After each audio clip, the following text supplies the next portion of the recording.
Welcome. In front of me I have the REALME P3 Lite, and I'll be going over unboxing along with a quick look at the device and also its specifications.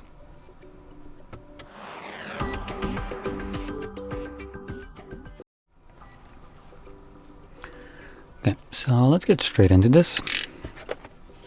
I have two tabs to cut through. There we go.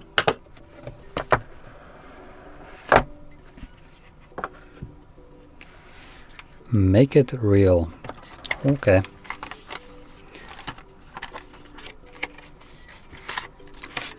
Now they made it real by including a case in a box and cable and some ejectol. Now I should start to point out that, cable is in the box, considering there are some garbage ass manufacturers like, oh, look at that Sony, which doesn't even include a cable in the box anymore. Apparently that's e-waste now too. I can't wait till you're gonna be buying a device that doesn't exist in the box. Anyway, Type A to Type C cable, and then in here we get the device itself. Slide it out, and oh boy, that is a horrid vibration motor. Wow, it's loud and just bad. Jeez.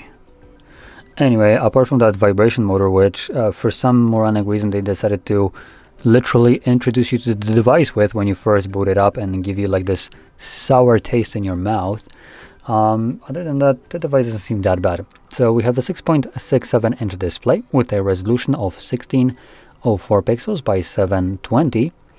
Unfortunately, it's just an LCD display, but luckily it's running at 120 frames per second.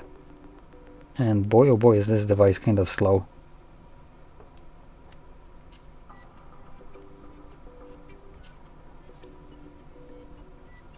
Okay, that low resolution is kind of visible right here. These circles look kind of fuzzy. Anyway, I'm gonna go through a quick setup right here. Now we are looking at an Android 15 right here, so that's pretty decent. Now let me just kind of quickly try to finish this up later.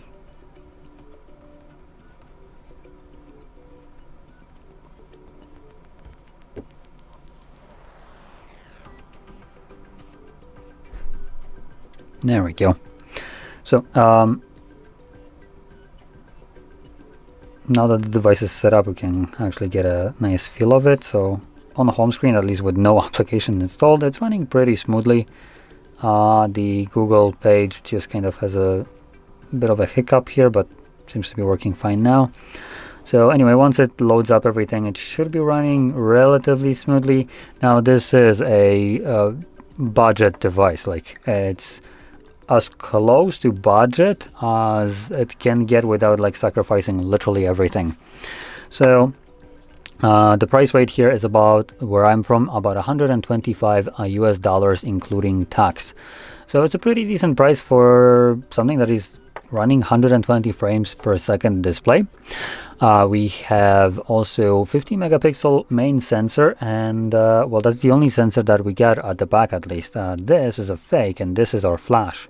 So they try to trick you by making it look like there's more at the back, which is just absolute bullshit. There's just a single 50 megapixel camera, and at the front we have, if I can actually find this info, 5 megapixel camera. Okay, now with the, you can record at full HD apparently, though it doesn't really mention the frame rate. I am getting the information from euro.com.pl. It's a Polish store. For some reason I should probably maybe look for this in official oh, there we go, REALME P3, there we go, India. Not sure if the India version will vary in any way. Sometimes there are just slight differences in the devices. So let's see, we have a 45 watts of charging speed, which is pretty good. 6000 milliamp hour battery, pretty good. So that would mean that we have a silicon carbon battery in here. Props for that. Dimensity 6300 processor, which is a lower end processor. IP64, multi-grade, shock resistance. I mean, it's plastic. Come on. 300% ultra volume mode. Wow. And oh boy, I just hate this. Come on. At least they didn't advertise this on the box like some other dipshit manufacturers. So on their website, at least they're advertising that this device has 18 gigabytes of RAM. Now they are kind of calling it dynamic RAM and 128 gigabytes of storage. Now, what they mean by dynamic RAM, it means that the device comes with 6 gigabytes of RAM and 12 gigs of storage converted to RAM. So with that logic, you don't have 128 gigs of storage, you have 116 gigs of storage and 18 gigs of RAM. But, you know, I guess math isn't too strong there. So it is converting some of the storage into RAM. Now, I don't know why they do this. It's something that I wouldn't advertise at all. The fact that the device has 6 gigabytes of RAM at this price range, I would have to say it's already good.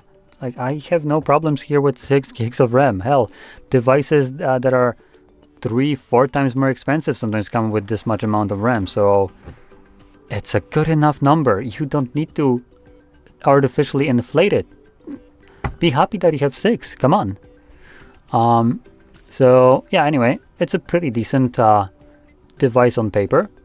Might be just a little bit slow. It isn't going to be a powerhouse, obviously, but it does have nice advantages that running a MediaTek 6300. It is going to be a relatively low power kind of processor, and with a whopping 6000 milliampere battery, this device should have a good battery life. And furthermore, at literally fraction of a price of something like a Samsung S25, it charges faster than it at 45 watts. This is S25, just the the little one, the one that claims to be a flagship, yet it runs like shit and basically skimps out on things like fast charging, millimeter wavelength, and some other things that you would expect from a device flagship ones, which the bigger versions of this, which are also flagship supposedly from the same lineup, offer.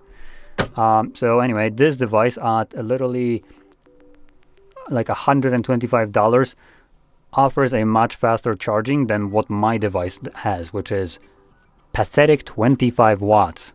Go crawl under a rock and never come out of it, Samsung.